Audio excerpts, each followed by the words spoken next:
বিসমিল্লাহির রহমানির রহিম। কেপিএসসি অনলাইন ক্লাসে আমি শাহেদা ম্যাডাম সবাইকে স্বাগত জানাচ্ছি। আমার সপ্তম শ্রেণীর শিক্ষার্থীরা, তোমরা সবাই কেমন আছো? সবাই ভালো আছো? নিশ্চয়ই সবাই ভালো আছো। পড়াশোনা করতেছো? হ্যাঁ, বেশি করে করতে হবে কিন্তু। আজকে আমি তোমাদেরকে তোমাদের বিজিএস অর্থাৎ বাংলাদেশ ও বিশ্ব পরিচয় বইয়ের দ্বিতীয় সাময়িক পরীক্ষার দ্বিতীয় মূল্যায়ন সিলেবাস অনুসারে অধ্যায় ৭ বাংলাদেশের জলবায়ু পড়াবো। আশা করি তোমরা আমার গত ক্লাসগুলো পেয়েছো। আর আজকে আমি তোমাদেরকে অধ্যায় ৭ বাংলাদেশের জলবায়ু পড়াবো। প্রথমে আমি কি লিখেছি? পার্ট ১ বাংলাদেশের জলবায়ুর প্রকৃতি। আচ্ছা, এক্ষেত্রে বাংলাদেশের জলবায়ু প্রকৃতি অর্থাৎ বাংলাদেশের জলবায়ুর ধরন সেটা জানার আগে প্রথমে জানতে হবে জলবায়ু জিনিসটা কি। সেই সাথে আরেকটা বিষয় আছে আবহাওয়া, অর্থাৎ আমরা অনেক সময় আবহাওয়া এবং জলবায়ু এই দুইটা জিনিসকে একই মনে করি, আসলে দুইটার মধ্যে পার্থক্য রয়েছে। তাই আমি একটু বলছি বাংলাদেশ আবহাওয়া জিনিসটা কি আর জলবায়ু জিনিসটা কি। হ্যাঁ, আবহাওয়া হলো কোনো অঞ্চলের একদিন বা দিনের কোনো বিশেষ সময়ের বাতাসের চাপ, আর্দ্রতা, তাপ। কি বললাম? আবহাওয়া হলো কোনো একটি অঞ্চলের একদিন বা দিনের কোনো বিশেষ সময়ের বাতাসের তাপ, চাপ ও আর্দ্রতা। আর জলবায়ু জিনিসটা কি?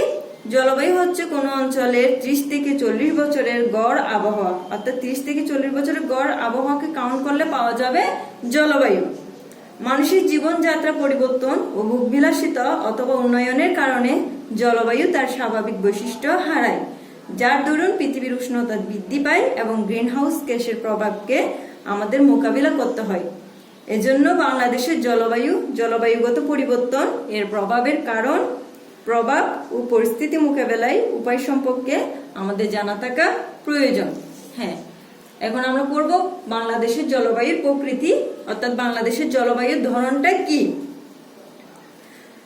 বাংলাদেশ ক্রান্তীয় অঞ্চলে অবস্থিত হওয়ায় এখানকার জলবায়ু ক্রান্তীয় মৌসুমী জলবায়ু নামে পরিচিত। তোমাদের প্রশ্ন আসতে পারে বাংলাদেশের জলবায়ু কেমন? তাহলে কি লিখবে? বাংলাদেশের জলবায়ু ক্রান্তীয় মৌসুমী জলবায়ু। মৌসুমী বায়ুর প্রভাবে এখানে শীত বা গ্রীষ্ম কোনোটাই খুব তীব্র হয় না, অর্থাৎ খুব বেশি হয় না। গ্রীষ্মকালটা এখানে উষ্ণ ও বৃষ্টিবহুল হয় এবং শীতকালটা শুষ্ক হয়। হিমালয় পর্বতমালা যদিও বাংলাদেশের সীমান্তবর্তী নয়, বেশ উত্তরে, তবু তা শীতকালে বাংলাদেশকে উত্তর থেকে আসা হিমপ্রবাহ থেকে রক্ষা করে। তাই শীতকাল এখানে দীর্ঘ হয় না। শীতকালে বাংলাদেশের তাপমাত্রা থাকে 11 ডিগ্রি সেলসিয়াস থেকে 29 ডিগ্রি সেলসিয়াসের মধ্যে। উত্তর পশ্চিমে এই তাপমাত্রা কখনো কখনো 4 ডিগ্রি সেলসিয়াস থেকে 5 ডিগ্রি সেলসিয়াস পর্যন্ত নেমে আসে। ঠাকুরগাঁও, পঞ্চগড়, শ্রীমঙ্গল এসব জায়গায় সবচেয়ে বেশি শীত পড়ে। বৈশাখ মাসে বাংলাদেশে গ্রীষ্ম ঋতু আরম্ভ হয়। কোন মাসে? আমরা সবাই জানি বৈশাখ মাসে গ্রীষ্ম ঋতু আরম্ভ হয়। ইংরেজি ক্যালেন্ডারের হিসেবে সময়টা এপ্রিলের মাঝামাঝি সময়ে হয়। গ্রীষ্মকালে বাংলাদেশের সর্বোচ্চ গড় তাপমাত্রা 34 ডিগ্রি সেলসিয়াস এবং সর্বনিম্ন তাপমাত্রা গড় 21 ডিগ্রি সেলসিয়াস হয়। এই সময় দেশের উত্তর পশ্চিমাঞ্চলে কখনো কখনো তাপমাত্রা 40 ডিগ্রি সেলসিয়াস থেকে 45 ডিগ্রি সেলসিয়াস পর্যন্ত উঠে। গ্রীষ্ম মৌসুমে শুরুতে কোথাও কোথাও কালবৈশাখী ঝড় হয়। আবহাওয়া অবস্থান জনিত কারণে এদেশের সব এলাকায় আবার সমান বৃষ্টিপাত হয় না। সিলেট, চট্টগ্রাম, কক্সবাজার এসব এলাকায় বেশি বৃষ্টিপাত হয়। অন্যদিকে রাজশাহী, পাবনা, কুষ্টিয়া এসব এলাকায় কম বৃষ্টিপাত হয়। শরৎকালেও বাংলাদেশে বৃষ্টি হয়, তবে এই সময় বৃষ্টিপাতের পরিমাণটা খুব কম থাকে। বর্ষাকালে নদী ভাঙনের পরিমাণও বেড়ে যায়। এপ্রিল, মে ও অক্টোবর, নভেম্বর বছরের এই দুই সময়ে মৌসুমী বায়ুর কারণে বাংলাদেশে বেশ ঘূর্ণিঝড় ও জলোচ্ছ্বাস হয়। বাংলাদেশের জলবায়ুকে বলা হয় সমভাবাপন্ন, অর্থাৎ এখানে অনুকূল এবং প্রতিকূল দুই ধরনের আবহাওয়াই রয়েছে। তাই বাংলাদেশের জলবায়ুকে বলা হয় সমভাবাপন্ন। প্রিয় শিক্ষার্থীরা, তোমরা বাংলাদেশের জলবায়ু প্রকৃতি আশা করি বুঝতে পেরেছো। তার জন্য একটু বইটা ভালো করে পড়তে হবে। হ্যাঁ, এরপরে পার্ট 2 কি লিখেছি আমি? বাংলাদেশের জলবায়ু পরিবর্তনের কারণ। এতক্ষণ আমরা বাংলাদেশের জলবায়ু কি ধরনের সেটা জানলাম। এখন জানবো বাংলাদেশের জলবায়ু কেন পরিবর্তন হয় বা পরিবর্তনের কারণ কি কারণে হয়। নানা কারণে পৃথিবীর জলবায়ু পরিবর্তন পরিলক্ষিত হয়। বাংলাদেশেও এর প্রভাব পড়ছে, অর্থাৎ বাংলাদেশেও নানা কারণে জলবায়ু পরিবর্তন হয়। ঋতু পরিবর্তনের সঙ্গে তাল মিলিয়ে আবহাওয়ার পরিবর্তন লক্ষ্য করা যায় না।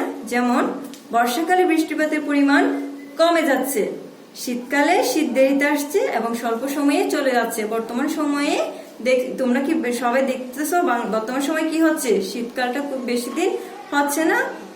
জলবায়ুর পরিবর্তনের কারণে প্রাকৃতিক দুর্যোগের পরিমাণ বেড়ে যাচ্ছে। বন্যা, জলোচ্ছ্বাস ও খরার প্রকোপ বাড়ছে। নদী, খাল, বিল শুকিয়ে যাচ্ছে। এর পেছনে প্রাকৃতিক যেমন রয়েছে তেমনই রয়েছে মানব সৃষ্ট কারণ। এর পেছনে শুধু প্রাকৃতিক কারণকে দায়ী করা যাবে না, মানব সৃষ্ট কারণও রয়েছে, অর্থাৎ মানুষের সৃষ্ট কারণ। শুধু বাংলাদেশেই নয়, সারা পৃথিবীতে জলবায়ু পরিবর্তনের মূল কারণ হচ্ছে বৈশ্বিক উষ্ণায়ন। উষ্ণায়নের ফলে মেরু অঞ্চলের বরফ অস্বাভাবিকভাবে গলে যাচ্ছে। এই বরফ গলা জলরাশি সমুদ্র পৃষ্ঠের উচ্চতা বাড়িয়ে দিচ্ছে। ফলস্বরূপ বাংলাদেশের দক্ষিণাঞ্চলে নিম্নাঞ্চল সহ পৃথিবীর সমুদ্র তীরবর্তী দেশগুলো ডুবে যাওয়ার আশঙ্কা দেখা দিচ্ছে। কি কারণে? মেরু অঞ্চলে বরফ অস্বাভাবিকভাবে গলে যাওয়ার কারণে। কি জন্য? বৈশ্বিক উষ্ণায়নের কারণে। এই বৈশ্বিক উষ্ণায়নের অন্যতম কারণ হলো greenhouse gas, carbon dioxide, methane, nitrous oxide, chlorofluorocarbon প্রভৃতি গ্যাসকেই একসাথে গ্রিন হাউস গ্যাস বলা হয়। প্রশ্ন আসতে পারে গ্রিন হাউস গ্যাস কাকে বলা হয় বা কি? তখন কি লিখতে হবে? Carbon dioxide, methane, nitrous oxide, chlorofluorocarbon প্রভৃতিকে একসাথে গ্রিন হাউস গ্যাস বলা হয়। বায়ুমণ্ডলে গ্রিন হাউস গ্যাস বৃদ্ধির জন্য মানব সৃষ্ট কর্মকাণ্ড সবচেয়ে বেশি দায়ী। তাছাড়া ক্রমাগত বনভূমি ধ্বংসের কারণেও পৃথিবীর উষ্ণতা বৃদ্ধি পাচ্ছে। বিশেষজ্ঞদের মতে একটি দেশের মোট আয়তনের শতকরা 25% বনভূমি থাকা দরকার। আমি কত ভাগ বললাম? 25%। সেক্ষেত্রে বাংলাদেশের বনভূমির পরিমাণ রয়েছে মাত্র 17%, যেখানে 25% থাকা দরকার। তারপরেও অবাধে গাছ ও পাহাড় কাটা ও অন্যান্য কারণে এই বনভূমির পরিমাণ ক্রমাগত কমে যাচ্ছে। ফলে সাম্প্রতিককালে বাংলাদেশে মোট বৃষ্টিপাতের পরিমাণও কমে যাচ্ছে। যদি বলা হয় কেন বৃষ্টিপাত কেন কমে যাচ্ছে, তখন কি বলবা? অবাধে গাছ কাটা, পাহাড় কাটা, অন্য কারণে বনভূমি ধ্বংস হচ্ছে, যার কারণে বৃষ্টিপাতের পরিমাণও কমে যাচ্ছে। এরপরে পার্ট 3, জলবায়ু পরিবর্তনের ফলে সৃষ্ট দুর্যোগ। আমরা বিভিন্ন সময়ে বাংলাদেশে বিভিন্ন প্রাকৃতিক দুর্যোগ দেখতে পাই। এই সকল দুর্যোগ গুলো কি কি, বা জলবায়ু পরিবর্তনের ফলে যে দুর্যোগগুলো সৃষ্টি হয় সেগুলো কি কি আমরা একটু পড়বো। আমি এখানে লিখেছি কি কি: ঘূর্ণিঝড়, জলোচ্ছ্বাস, বন্যা, নদী ভাঙন, খরা, শৈত্যপ্রবাহ, টর্নেডো, কালবৈশাখী। বাংলাদেশে প্রায় নানা ধরনের প্রাকৃতিক দুর্যোগ ঘটে। এইসব দুর্যোগের মধ্যে উল্লেখযোগ্য এই যে বললাম ঘূর্ণিঝড়, জলোচ্ছ্বাস। আমরা জানবো ঘূর্ণিঝড়, জলোচ্ছ্বাস কি, এগুলোর ক্ষয়ক্ষতির পরিমাণ কি ধরনের হয় বা কি ধরনের ক্ষতি করে। এরপর বন্যা কি, বন্যার কারণে সৃষ্ট ক্ষয়ক্ষতি। নদী ভাঙন কি, এর প্রভাব। খরা, খরা কি বা খরার প্রভাব। শৈত্যপ্রবাহ কারণে কি হয়। আর টর্নেডো কি বা টর্নেডোর কারণে কি ধরনের ক্ষতির সম্মুখীন হতে হয়, এবং কালবৈশাখী কি। আচ্ছা, তাহলে প্রথমে বলছি ঘূর্ণিঝড় ও জলোচ্ছ্বাস। ঘূর্ণিঝড় জিনিসটা কি?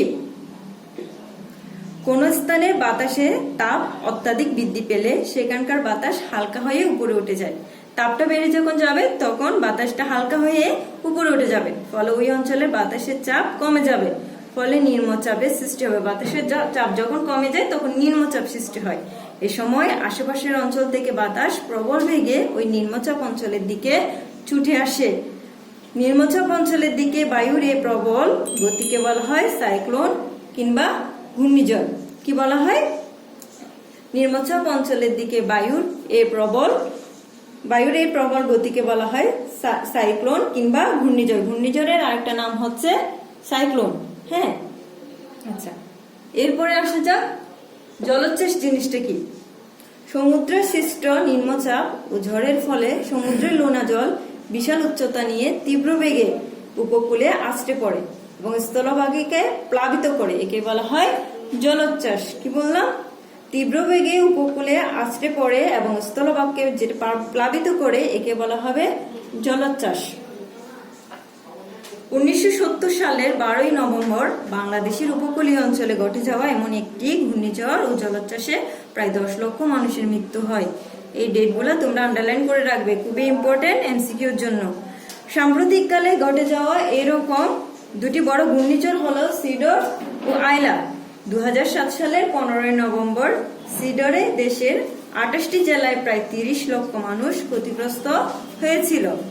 আর 2009 সালের 5 মে আইলায়ও মানুষ, পশু পাখি, ফসল ও ঘরবাড়ির ব্যাপক ক্ষয়ক্ষতি হয়। এরপরে বন্যা জিনিসটা কি? বাংলাদেশে প্রায় প্রতি বছরে কম বেশি বন্যাটা হয়। বৃষ্টির পানি ও পাহাড় থেকে নেমে আসা পানি একসঙ্গে মিলে নদীগুলোর পানিকে বৃদ্ধি করে, পারে উচ্চকূলে দুকূলের জনপদকে প্লাবিত করে এবং জানমালের ক্ষতি করে। এভাবে বন্যার সৃষ্টি হয়। অর্থাৎ কিভাবে বৃষ্টির পানি যখন এবং পাহাড় থেকে নেমে আসা পানি যখন নদীর পানিকে বৃদ্ধি করে, তখন এগুলা বিভিন্ন অঞ্চলে গিয়ে কি করে, বন্যার সৃষ্টি করে। 1988, 1998 ও 2004 সালে এদেশে বড় আকারের বন্যা হয়েছে। কত সালে?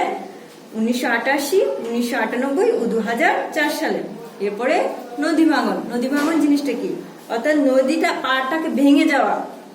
নদী ভাঙন বাংলাদেশে একটি নিয়মিত দুর্যোগ। প্রতি বছর বিশেষ করে বর্ষা মৌসুমে নদী ভাঙন দেখা যায়। এমসিকিউতে আসতে পারে কখন নদী ভাঙন দেখা যায়, তোমরা কি লিখবে? বর্ষা মৌসুমে নদী ভাঙন দেখা যায়। কেন হয়? নদীর গতিপথ পরিবর্তন, নদী পাড়ের মাটির দুর্বল গঠন, নদী ভরাট ও যেখানে সেখানে বাদ দিয়ে নদী শাসনের চেষ্টা করা হলে, নদীর পাড়ে যথেষ্ট গাছপালা না থাকলে নদী ভাঙনের সৃষ্টি হয়। এরপরে কি লিখেছি? খরা। খরা জিনিসটা কি? খরা বাংলাদেশে একটি প্রাকৃতিক দুর্যোগ। প্রয়োজনীয় বৃষ্টিপাতের অভাবে ও ভূগর্ভস্থ পানি নিচ স্তরে নেমে গেলে খরার সৃষ্টি হয়, অর্থাৎ পানির অভাব দেখা দেয়। বৃষ্টিপাতের অভাব ছাড়াও বিভিন্ন ধরনের উজানের বাঁধ নির্মাণ, বন নিধন, পরিবেশ দূষণ ইত্যাদি কারণেও খরার সৃষ্টি হতে পারে। এরপরে শৈত্যপ্রবাহ। শৈত্যপ্রবাহ জিনিসটা কি? বাংলাদেশ শীতপ্রধান দেশ না হলেও কেন কোনো কোনো বছরে কোনো কোনো সময় অর্থাৎ ডিসেম্বর জানুয়ারি মাসে হিমালয়ের উত্তর দিক থেকে আগত মৃদু থেকে মাঝারি শৈত্যপ্রবাহ দেখা যায়। বিশেষ করে দেশের উত্তরাঞ্চলে তীব্রতা বেশি হয়, কোন কোন অঞ্চলে? উত্তরাঞ্চলগুলোতে। শৈত্যপ্রবাহের ফসলের ব্যাপক ক্ষতি হয়। বাসস্থান ও শীতবস্ত্রের অভাবে দরিদ্র জনগোষ্ঠী বেশি দুর্দশায় পড়ে। এরপরে কি? টর্নেডো। এরপরে কি লিখলাম? টর্নেডো। টর্নেডো জিনিসটা কি? বাংলাদেশের প্রাকৃতিক দুর্যোগের মধ্যে টর্নেডো অন্যতম। এটি প্রচন্ড গতি সম্পন্ন এক ধরনের ঘূর্ণিঝড়। টর্নেডো এমন একটি প্রাকৃতিক দুর্যোগ যার সম্পর্কে কোনো পূর্বাভাস বা সতর্ক সংকেত দেওয়া যায় না। টর্নেডো শুরুর পূর্বে আকাশে ফানেল কিংবা হাতির সুরের মতো মেঘ দানা বাঁধে। এই হাতির সুরের মতো মেঘ ক্রমে ভূপৃষ্ঠের নিম্নচাপ অঞ্চলের দিকে ধেয়ে আসে। এই মেঘটি ঘুরতে ঘুরতে এক স্থান থেকে অন্য স্থানে ছুটে যায়। তখন সেখানকার বাড়ি ঘর, গাছপালা এবং পশু পাখি সব মারা যায়। ফানেলের অভ্যন্তরে প্রচুর ঘূর্ণন চলতে থাকে। এই সুরের মতো টর্নেডো যখন মাটিকে স্পর্শ করে সবকিছুকে তখন তছনছ করে দেয়, এমনকি এক স্থানের জিনিসপত্র অন্য স্থানে নিয়ে যায়। এটি কোনো স্থানে আচমকা আঘাত হানে মুহূর্তের মধ্যে সবকিছু লন্ডভন্ড করে দিয়ে যায়। এরপরে কালবৈশাখী। কালবৈশাখী জিনিসটা কি? কালবৈশাখী হলো এক ধরনের ক্ষণস্থায়ী ও স্থানীয়ভাবে সৃষ্ট প্রচন্ড ঝড়। সাধারণত বৈশাখ মাসে এই ঝড় বেশি হয় বলে একে কালবৈশাখী ঝড় বলা হয়। এটি টর্নেডোর মতো এত বেশি বিধ্বংসী না হলেও এই ঝড়ে প্রচুর জানমালের ক্ষতি হয়। এরপরে পার্ট 4, জলবায়ু পরিবর্তন জনিত মোকাবিলায় করণীয়। এটা আমরা সবসময় পড়ে আসি মোকাবেলা, এটা শুদ্ধটা হবে মোকাবিলা। জলবায়ু পরিবর্তন জনিত মোকাবিলায় করণীয় হচ্ছে আবহাওয়া বিভাগ থেকে প্রচারিত পূর্বাভাস ও সতর্ক বার্তা মেনে চলা, বাড়ির আশেপাশে গাছ লাগানো, বাঁধ নির্মাণ করা, নদী খননের ব্যবস্থা করা, নদীর পার্কে সংরক্ষণ করা। এই সকল ব্যবস্থা গ্রহণ করা গেলে জলবায়ু পরিবর্তন জনিত সমস্যার সমাধান করা যাবে। এরপরে পার্ট 5, আর্থসামাজিক ক্ষেত্রে জলবায়ু পরিবর্তনের প্রভাব। কৃষি, শিল্প, স্বাস্থ্য, সামাজিক প্রবৃত্তি ক্ষেত্রে জলবায়ু পরিবর্তনের প্রভাব। বাংলাদেশ বিশ্বের ঝুঁকিপূর্ণ দেশ হিসেবে বিবেচিত হয়। জলবায়ু পরিবর্তনের ফলে বাংলাদেশের আর্থসামাজিক যে সকল ক্ষেত্রে প্রভাব পরিলক্ষিত হয় সেগুলো হচ্ছে কৃষি, মৎস্য সম্পদ, স্বাস্থ্য, শিল্প, সামাজিক। তোমরা বইটা ভালো করে রিডিং করবে। রিডিং করলে আশা করি আমার আলোচ্য বিষয়টা আরো বেশি বুঝতে তোমাদের সুবিধা হবে।